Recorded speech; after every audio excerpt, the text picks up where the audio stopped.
여러분, 요한계시록, 계시록 하면 어떤 생각이 드십니까? 네, 그렇죠. 대부분의 사람들은 무섭다 생각합니다. 그리고 뭔가 세상의 종말에 관한 이야기일 것 같고 알 수 없는 상징 그리고 예언 이런 것으로 생각합니다.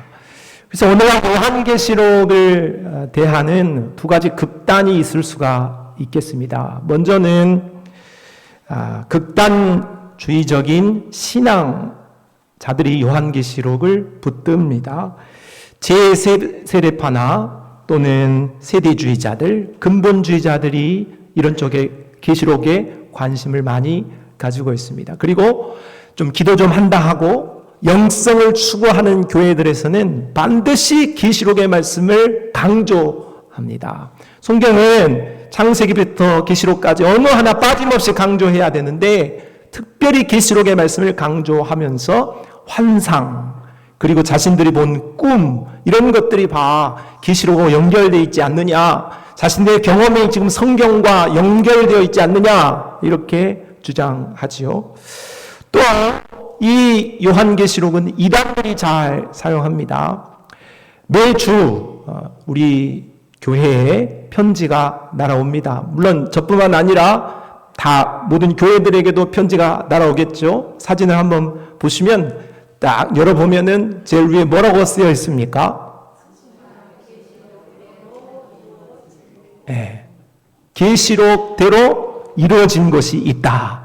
이거를 담임 목사 장지연 목사님 해가지고 교회 목사들에게 보냅니다.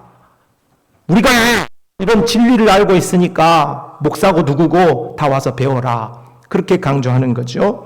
요한계시록에 등장하는 새하늘과 새 땅, 이거를 한자로 풀면 신천신지, 줄여서 신천지다.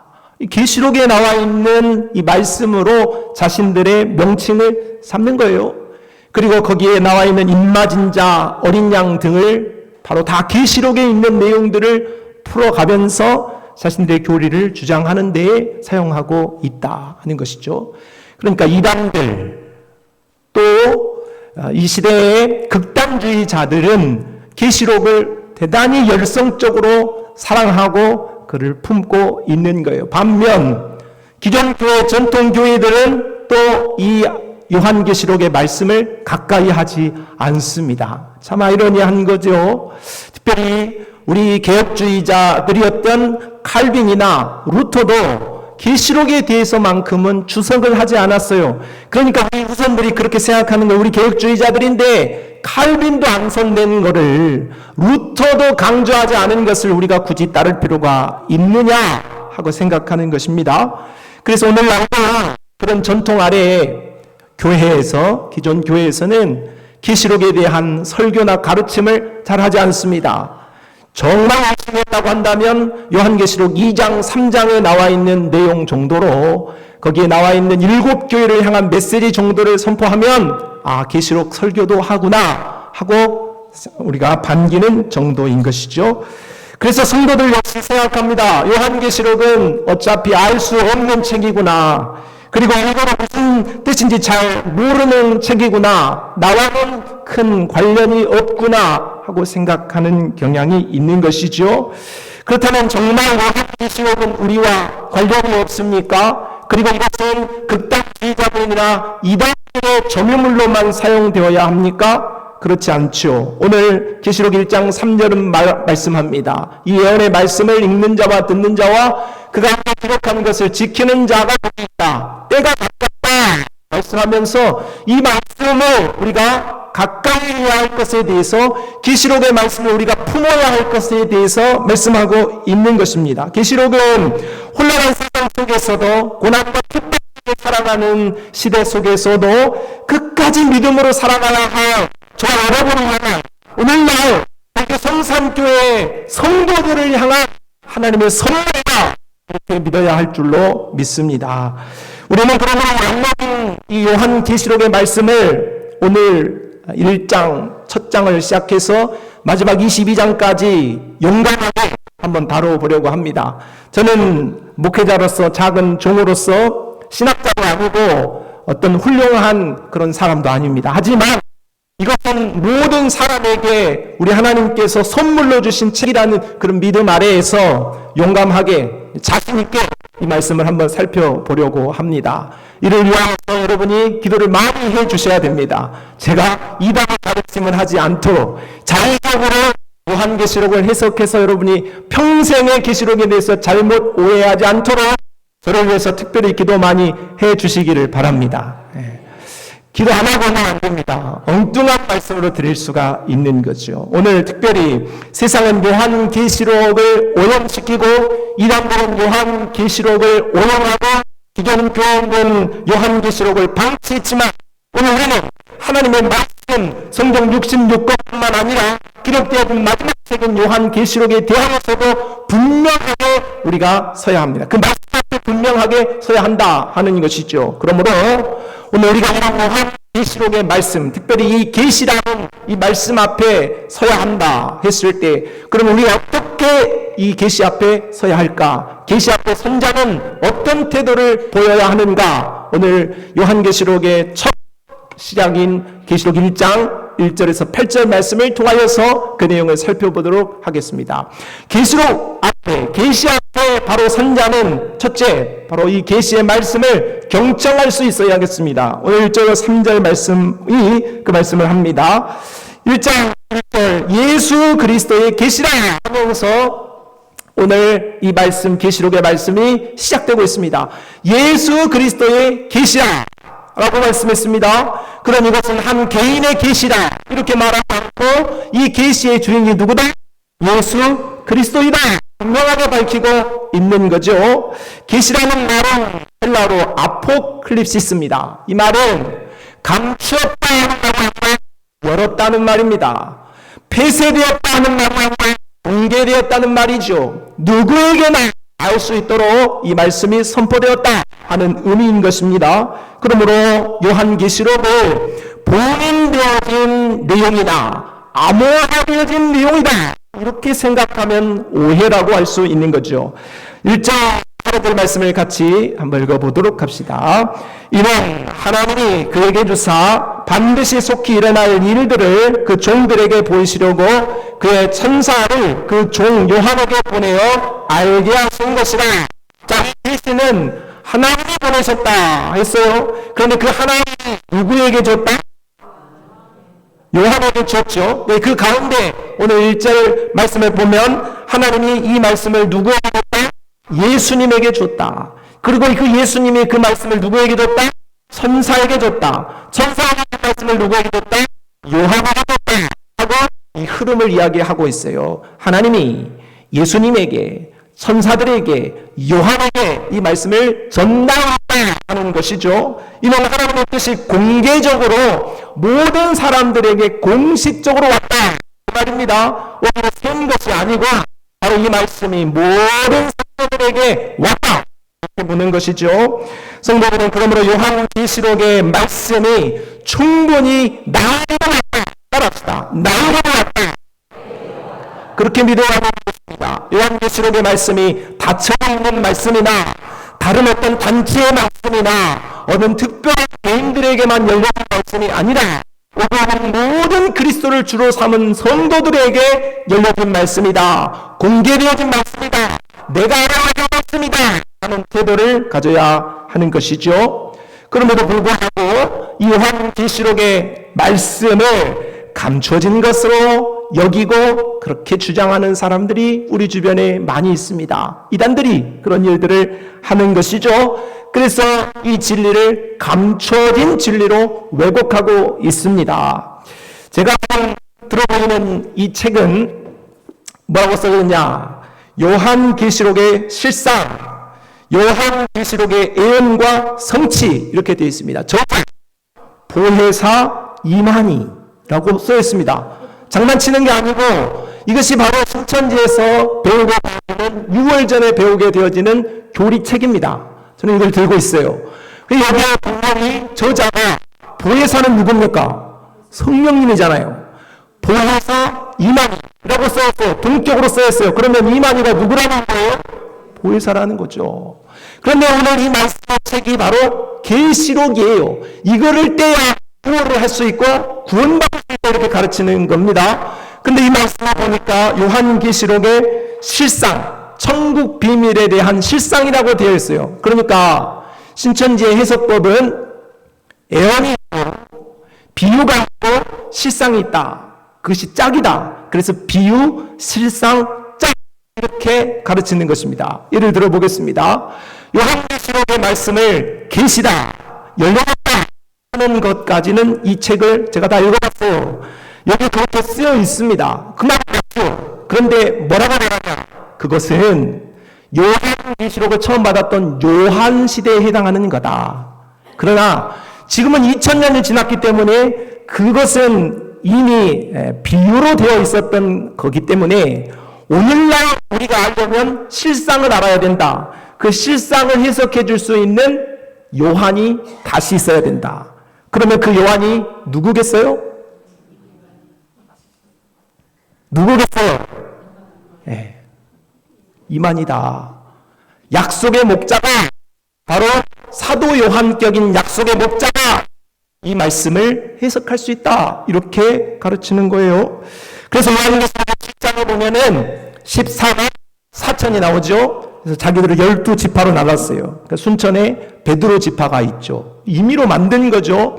그래서 이 14만 4천이라는 사람들은 신지에 모여있는 사람들이라고 해석하는 거예요. 그러니까 그 교리에 따르면 저와 여러분은 구원을 받을 수 있어요, 없어요? 없는 거예요. 또 계시록 6장에 흑말이 등장하는데 그것은 자신들의 전도 조직이다 이렇게 말하고 13장에 짐승이 나오는데 그 짐승은 누구냐? 저예요, 저. 기존 교회의 목자가 짐승이다 이렇게 가르쳐요. 저 짐승같이 생겼습니까? 그렇게 가르친다는 거죠. 그래서 이 목자, 비유, 실상, 짝으로 요한계시록을 다 해석합니다. 이 앞에 이 6월 전에 계시록을 배우기 전에 그들이 배우는 다락방에서 기초 과정을 통하여서 전부 다 비유에 대해서 가르쳐요. 무엇은 뭐고, 구름은 뭐고, 목자는 뭐고, 이런 것들 전부 다 비유하고 가르치는 것입니다. 이것이 바로 잘못되었다 하는 것이죠. 일반인은 절대 알 수 없어요. 약속의 목자, 깨달음과 이만희의 책을 배운 자, 깨달은 자를 통하여서만 계시록을 열 수 있다 하는 가르침이기 때문에 잘못되었다 하는 거예요. 하나님의 교회 안상홍 증인회가 있습니다. 안상홍 증인회에 요한계시록 19장에 등장하는 계시록의 생명수 또 어린 양의 아내를 뭐라고 말하냐면 은밀히 감춰진 여성 하나님이다 이렇게 가르쳐요. 그래서 그 하나님에 대해서 복음 비밀에 대해서 깨닫게 해줄 수 있는 사람은 장길자뿐이다 이렇게 말하는 거예요. 그럼 우리 구원 못 받는 거죠. 장길자 안 만나면 그 교리를 따르지 않으면 구원 못 받는다 이렇게 말하는 겁니다. 예수 그리스도의 십자가는 이미 공개된 줄로 믿습니다. 그런데 이들은 예수 그리스도의 그 십자가를 폐쇄적으로 말해요. 자기들이 배운 교리 그리고 자기들이 가르쳐주는 것을 잘 배우지 않으면 구원받지 못하는 것처럼 생각하는 것이죠. 잘못된 것입니다. 요즘 뉴스에 자주 오르락내리락 하고 있는 이단이 하나 있죠. 통일교. 뭐 비리를 저질렀느냐 로비를 했느냐 안 했느냐 하는 이 통일교. 이 문성명도 성경을 모두 다 상징으로 봅니다. 그래서 그 상징을 자기들의 방식으로 해석해야지 구원을 받을 수 있다 이렇게 가르치죠. 특별히 성경에 나와 있는 이 계시록의 일곱 나라, 짐승 이런 것들을 20세기에 있었던 역사, 한국의 역사를 갖다가 두드려 맞춥니다. 있었던 6.25는 뭐고 뭐는 뭐고 하면서 성경에 나와 있는 내용들을 다 갖다가 맞추는 것이죠. 성경은 역사 해석을 위한 책이 아닌데도 그렇게 하고 있는 것입니다. JMS는 더 웃깁니다. 계시록 21장에 나와 있는 어린 양과 신부의 결혼 이야기를 어떻게 해석합니까?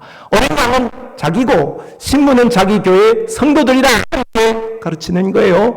그래서 JMS는 정원석의 첫 글자 이니셜을 딴 건데 Jesus Morning Star, 웃기고 자빠졌습니다. JMS 정원석, 자신이 바로 어린양이다. 그리고 자신의 교회 성도들은 신부다. 그러니 자신과 성도들 간의 성적인 관계를 해도 죄가 안 되는 거예요. 성도들도 그렇게 믿는 겁니다. 그런 교리를 가르치고 어린 양 자신이 그 교리를 깨닫게 해주고 가르쳐 주시는 그 JMS를 가까이 하는 것이 상을 받는 것이다. 그것도 또 천국에 대해서 계급을 다 나눠놨어요. 자기들이. 성경에 그런 말이 없잖아요. 계급을 다 나눠놨어요. 헌금 많이 한 사람은 각각 있도록 한 것이 바로 잘못된 교리입니다. 정리하면 왜 이단 이런 잘못된 성경 해석을 하고 있는지 표를 한번 봅시다. 왜 위험한가? 왜 이 계시록 해석을 이단들이 잘못하고 있는가 말한다면, 계시의 본질은 하나님이 모든 성도에게 드러나게 하셨다 하는 거죠. 그런데 이단들은 그것이 아니고 감춰졌으니까 우리만 알 수 있다 이렇게 말하고 있으니 잘못입니다. 또 계시의 대상이 교회 공동체임에도 그들은 자기 집단에만 해당하다, 우리 집단을 향하면 구원받을 수 있다 그렇게 말하지요.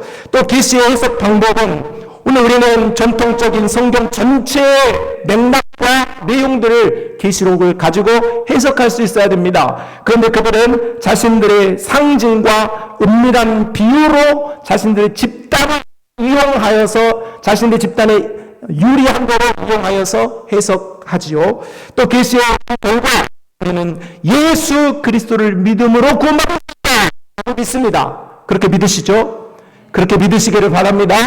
그러나 이단들은 그렇게 말하지 않아요. 자신들의 교리를 믿어야, 깨달아야, 그리고 구주를 따라야 구원받을 수 있다고 말하고 있습니다. 그러니 얼마나 잘못됐습니까? 성도 여러분, 계시록은 두려움이나 지적인 어떤 만족을 채우는 책이 아닙니다. 알아야지 구원을 받을 수 있는 것이 아니라 예수 그리스도를 믿어야지 구원받을 수 있다고 성경은 말하고 있습니다. 그러므로 우리는 두려움이나 지식적인 우월감을 가진 태도로 오늘 계시를 대하지 않고 모든 마음을 열어주셨다 하는 그 하나님의 사랑의 마음을 가지고 계시를 경청하는 자들이 되시기를 바랍니다. 그러면 이러한 계시를 경청하는 자세는 어떠해야 합니까? 계시를 읽고 듣고 지켜야 한다고 말하지요. 3절 말씀을 읽어보겠습니다. 시작.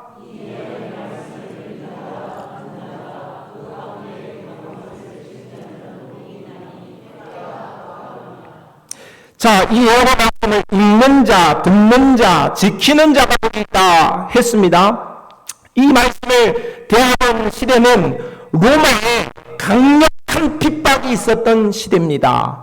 그래서 이 여러 말씀, 이 계시의 말씀을 읽는다 하는 것은 그 대핍박 속에 오늘 예수 믿는다고 잡히고 발각되면 죽음을 면할 수 없는 그 시대 속에 공동체가 모여서 예배 드릴 때에 그 예언의 말씀을 한 사람이 성경을 들고 읽습니다. 저처럼 앞에 서서 하나님의 말씀, 계시의 말씀을 읽습니다.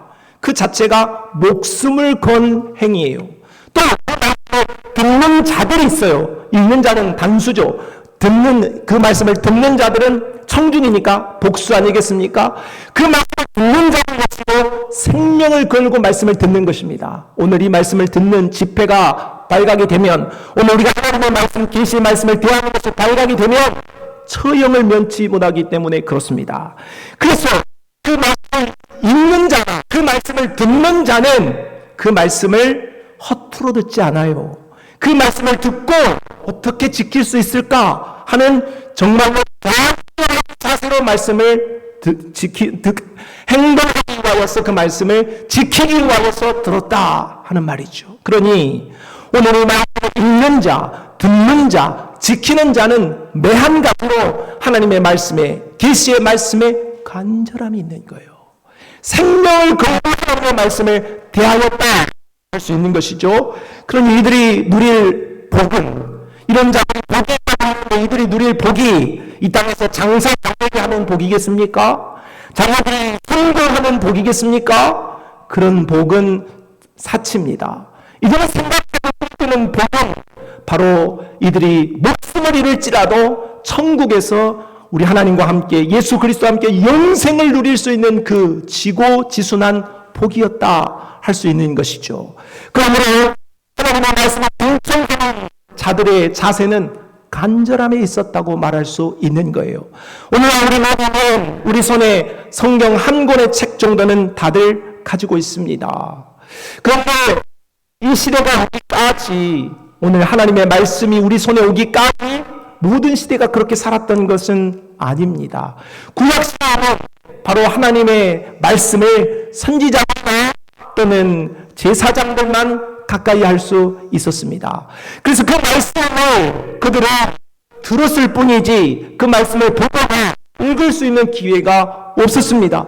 그래서 그 말씀이 느헤미야서에 보게 되어지면은 낭독되어질 때에 울었다고 했어요.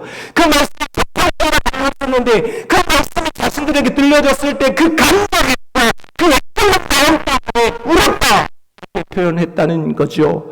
초대교회 또한 마찬가지예요. 초대교회 또한 손으로 필사본 말씀만 가질 수 있었어요. 사도행서이든 바울의 서이든 그 모든 말씀을 다 가지고 있는 게 아니에요. 우리는 성경 66권을 다 가지고 있어요. 그러나 그들은 그렇지 않았다는 거예요. 성경에 마태복음 한 권, 아니면 누가복음 한 권 정도를 자신이 가진 게 아니라 그 교회 공동체가 그것도 필사해서 가지고 있었다 하는 거예요. 그러니 그 하나님의 말씀을 서로 바꾸어가면서 역교회와 바꾸어가면서 그 말씀을 댔다. 그러니 그 말씀이 자신들에게 들려졌을 때 그 말씀에 대한 간절함이 어떠했겠는가 하는 거예요. 뿐만 아니라 중세시대에는 불과 라틴어로 되어진 성경이 있었어요.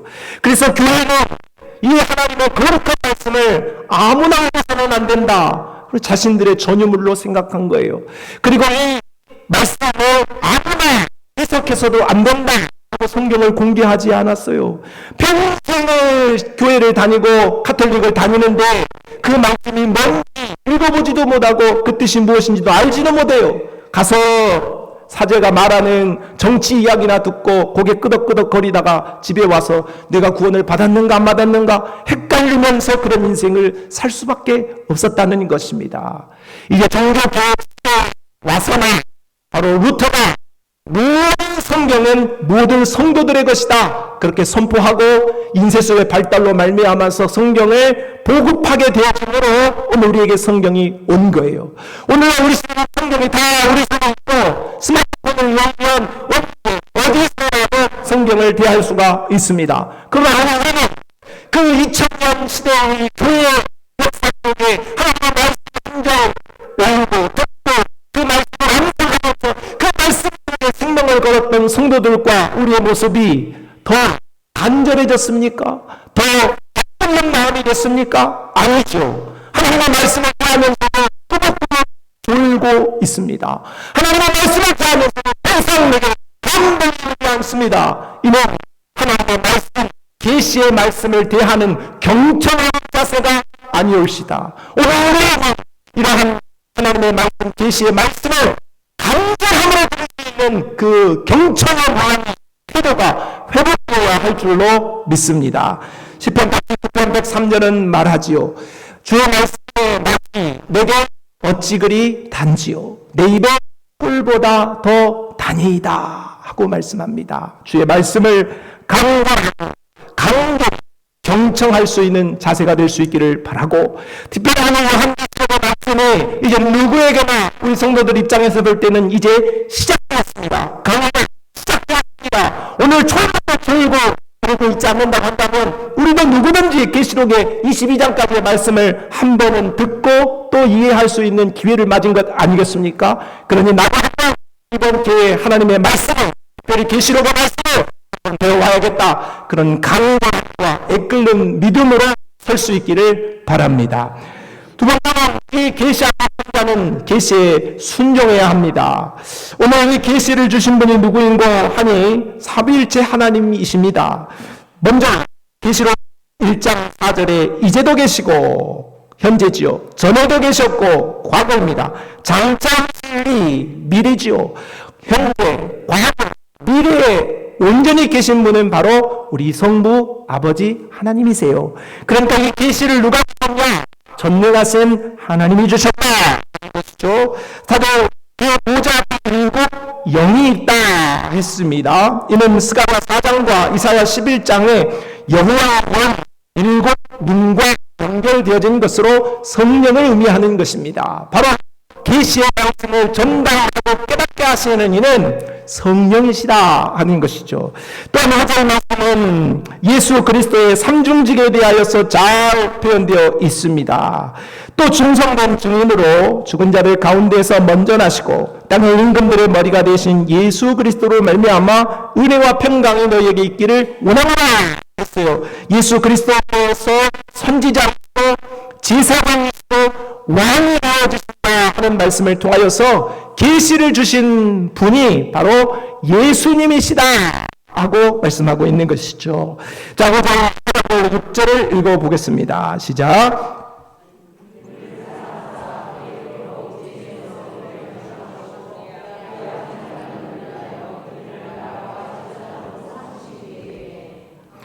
자, 이 말씀을 살펴보면 계시를 주신 분이 누구냐? 성부 하나님, 성자 예수님, 그리고 성령 하나님이시다. 삼위일체 하나님이시다. 우리에게 이렇게 말하는 거예요. 성도 여러분, 그리스도인은 그리스도를 따르는 자들인 줄로 믿습니다.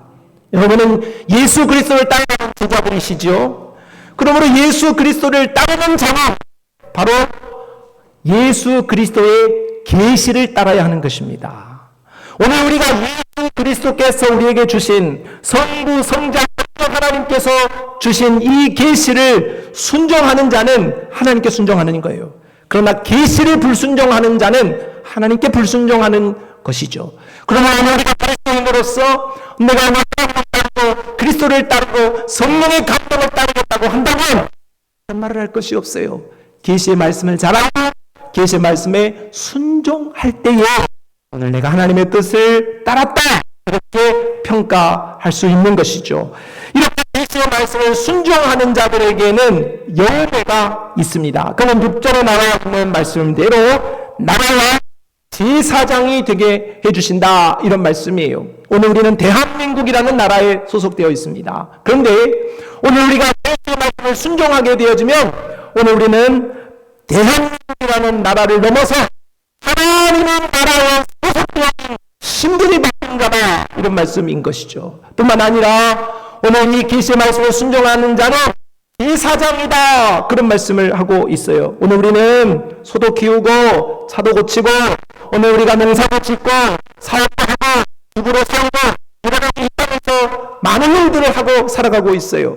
그런데 오늘 우리의 그런 직업을 넘어서서 오늘 우리가 계시의 말씀을 순종하게 되어질 때에 오늘 우리는 하나님을 섬기는 영적인 제사장이 되어진다 하면서 오늘 우리의 사명이 바뀌어지는 아름다운 열매가 나타날 것에 대해서 말씀하고 있다. 그러므로 성부, 성자, 성령 하나님께서 주신 그 계시의 말씀을 순종하는 자에게는 바로 신분과 사명이 변화되어지는, 그러니 우리 모든 존재 자체가 이 땅에 살고 있지만은 하늘에 속한 자로 평가받을 수 있는 그런 역사가 일어나게 되는 줄로 믿습니다.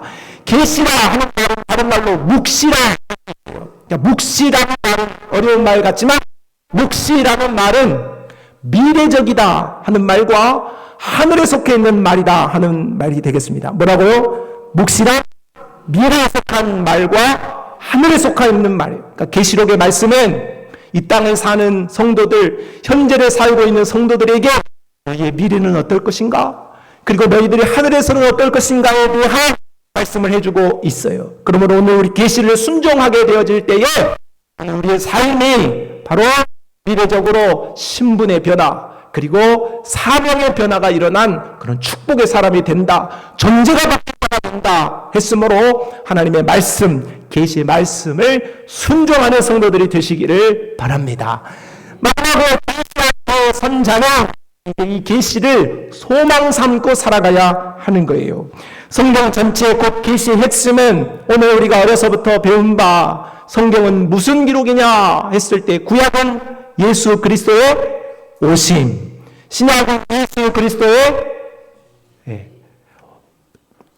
구약은 오실 것에 대한 기록이고 신약은 예수 그리스도의 오심에 대한 기록이고 계시록은 예수 그리스도의 다시 오실 것이라는 기록이라는 말씀을 우리가 잘 들었고 공부했어요. 맞는 말이죠. 더불어서 성경을 또다시 분석하고 분해한다고 한다면 성경은 구약 계시도 예수의 재림에 초점이 있고 신약 계시도 예수 그리스도의 재림에 초점이 있고 요한 계시록도 예수 그리스도의 재림 바로 끝에 관하여 말씀하고 집중하고 있다고 생각할 수 있어요. 살펴봅니다. 구약의 중심이 재림이었습니다. 인자가 하늘 구름을 타고 와서 그의 나라는 멸망하지 아니할 것이라. 스가랴 14장 4절은 그날의 대방이 예루살렘 앞 곧 동쪽 감람 산에 서실 것이라. 신약 재림을 이야기했습니다. 마태복음 14장 30절 인자의 징조가 하늘에서 보이겠고 인자가 구름을 타고 능력과 큰 영광으로 오는 것을 보리라. 너희 가운데서 하늘로 가신 예수는 하늘로 가심을 본 그대로 오시리라 했습니다. 뿐만 아니라 계시록도 재림에 초점을 맞춥니다. 계시록 1장 7절로 8절 볼지어다 그가 구름을 타고 오시리라. 나는 알파와 오메가라 장차 올 자요 전능한 자라. 내가 공실로 속히 오리라 하시거늘 아멘 주 예수여 오시옵소서 했어요.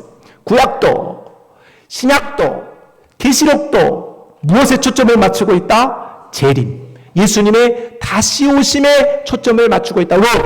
재림하면 모든 역사가 끝이 나기 때문인 것입니다. 창세기는 시작에 관한 책이라면 계시록은 끝에 관한 책으로 성경을 창세기로 열고 계시록으로 닫을 수 있는 것이라고 하겠습니다. 그러므로 계시의 초점은 예수 그리스도이고 예수 그리스도의 초점은 바로 십자가와 부활 그리고 재림에 있다는 것을 잊지 말아야 하겠습니다. 그렇다면 예수 그리스도의 재림이 계시의 핵심인 재림이 오늘 우리에게 소망이 될 이유는 무엇입니까? 그것은 첫째로 오늘 예수 그리스도의 재림은 확실한 일이기 때문에 그렇습니다. 계시록 1장 7절을 읽어보아요. 시작. 예수님이 구름을 타고 오신다 하셨는데 이 말씀은 구약 다니엘서 7장 13절 스가랴서 12장 10절의 예언이 그대로 성취되어진다는 말씀이에요. 그러므로 오늘 하나님께서 하셨던 그 말씀이 성취되어진다는 것이 확실하단 말이에요. 99.9가 100%다 믿으시기 바랍니다. 우리가 사는 세상이 불확실하잖아요. 내 건강도 오늘 좀 좋지만 내일 어쩔지 모르고 오늘 저녁에 어쩔지 몰라요. 오늘 우리의 뇌가 오늘 어쩔지 모르고 내일 어쩔 줄 모른다고. 다 잘 될 것 같고 모든 것이 완벽할 것 같지만 그런 인생은 없는 거예요. 아무도 누구도 자신할 수 없어 불확실한 것이 우리의 삶 아니겠어요. 그러나 이런 불확실한 삶 속에서 가장 확실하고 완벽히 확실한 것이 하나 있어요. 그것은 바로 예수 그리스도의 다시 오심 재림인 줄로 믿습니다. 그러므로 사람은 불확실하면 불안해요. 그러나 확실하면 평안합니다.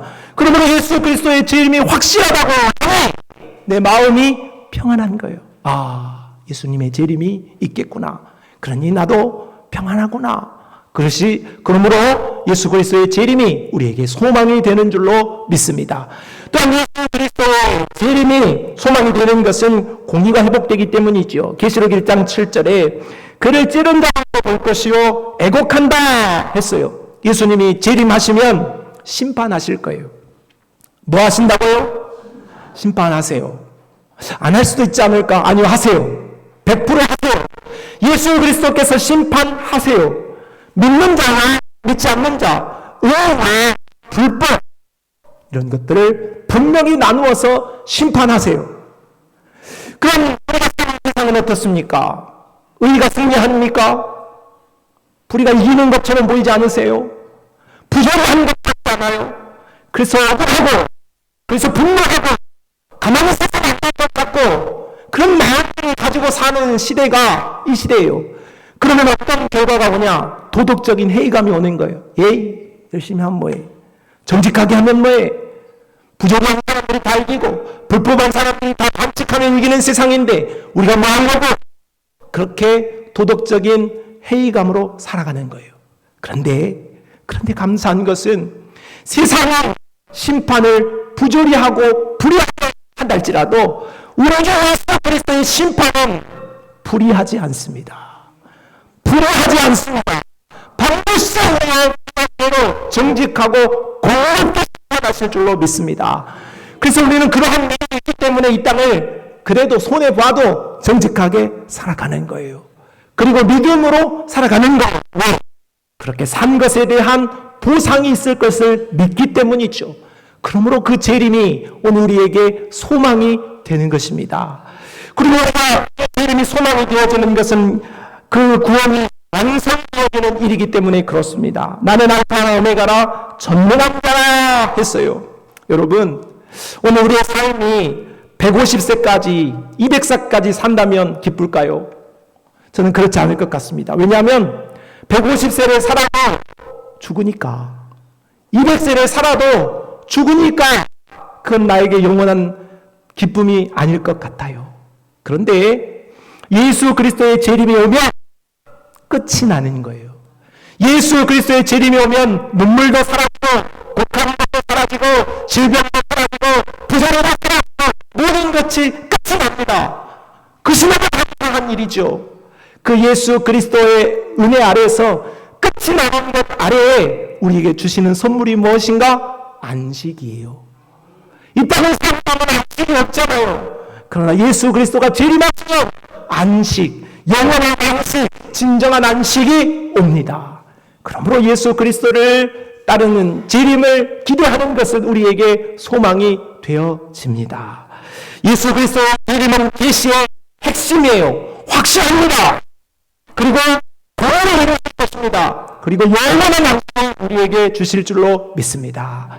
예수 그리스도의 재림, 곧 계시가 오늘 우리의 소망으로 삼는 성도들 다 되시기를 바랍니다. 말씀을 정리하겠습니다. 오늘 우리는 계시록의 말씀을 시작하면서 오늘 계시록 1장 1절로 8절의 말씀을 통하여서 계시 앞에서 한다 했습니다. 세상은 계시를 오용하고 이단들은 계시를 오용하고 있지만 우리는 계시 앞에 요한 계시록을 무서워 나는 몰라도 돼가 아니라 이 계시록의 말씀을 사랑하고 가까이하고 알고자 할 수 있는 경청의 자세가 되어야 할 줄 믿습니다. 그리고 그 경청되어진 말씀을 우리는 순종해야 되고 또 이 계시록의 말씀이 우리에게 진정한 소망이 되어야 하겠습니다.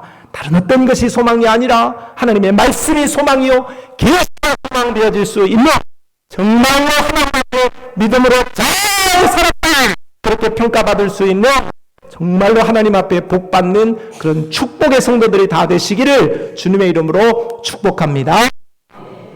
하나님 아버지, 우리 계시록의 말씀 첫 발을 뗐습니다.